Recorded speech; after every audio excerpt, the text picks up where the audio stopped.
we make it really easy for you to access your backups. You can use your browser to download the contents of files, as well as download entire directories in an archive.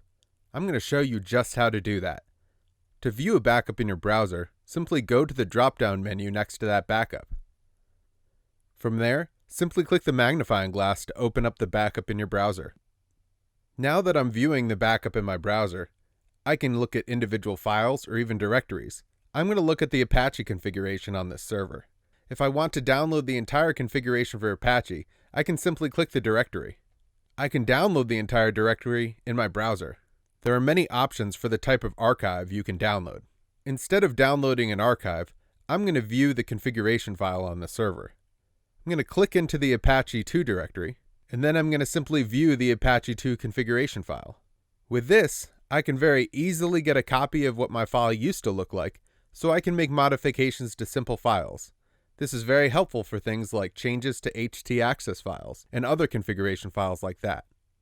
And that's it. That's how easily you can view files and download directories simply using your browser. This entire process is mobile friendly, so feel free to do it on your phone.